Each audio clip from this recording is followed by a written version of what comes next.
La penultima giornata del campionato di promozione Girone A offre un big match che non ha bisogno di presentazioni. Sestese contro San Francesco Loano, quarta contro prima. I verdestellati hanno cominciato a razzo questo campionato, qualche difficoltà in più nel girone di ritorno dove hanno totalizzato 16 punti sui 39 disponibili e ora puntano a una difficile qualificazione ai playoff.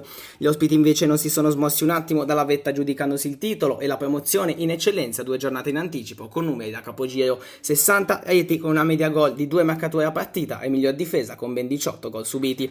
Minuto di silenzio per la scomparsa del 25enne Mattia Giani e poi il calcio d'inizio da cui Autei tenta il gol dell'anno ma la palla raggiunge a malapena l'area di rigore.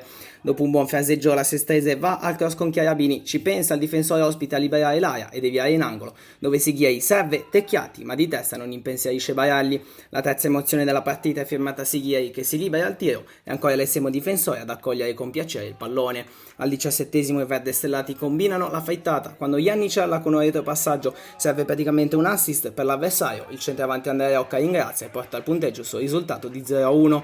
Dal gol consegue una reazione da parte della Sestese con Sighieri, tiro insidioso su cui Baralli respinge con prontezza. Sul capovolgimento di fronte viene mandato in porta Autei, il quale calcia a botta sicura ma non strepitoso Cannavò tiene a galla i suoi, poi sulla respinta numero 10 spara alle stelle. Nella seconda frazione di gioco la difesa locale perde di vista Rocca, ne approfitta l'attaccante con il suo pallonetto che termina fuori di poco. In evidente difficoltà i padroni di casa rischiano di subire il gol da raddoppio da parte di Auteri. Cannavò, autore di 8 clean sheet stagionali, ci mette una pezza e mantiene il risultato invariato. Con un'azione corale degli ospiti Basso chiude l'1-2 con il tacco per Ponzo che viene chiuso sul più bello. Sul conseguente calcio d'angolo raddoppia il San Francesco Loano, l'ultimo tocco è di Balla grazie al quale riesce a trovare la sua terza marcatura in campionato.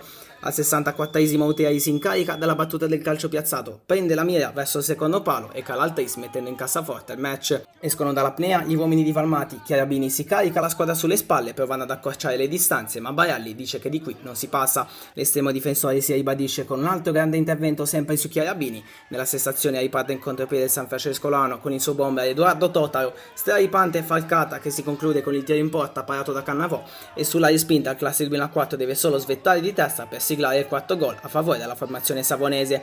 Anche sfortunata la Sestese perché il tiro di Palmisano si schianta sulla traversa e 5 minuti più tardi fischia 3 volte il signor Conti di Genova, vittoria di larga misura che mette un punto esclamativo alla stagione dei luanesi, ridotte all'osso le possibilità della Sestese di raggiungere i playoff.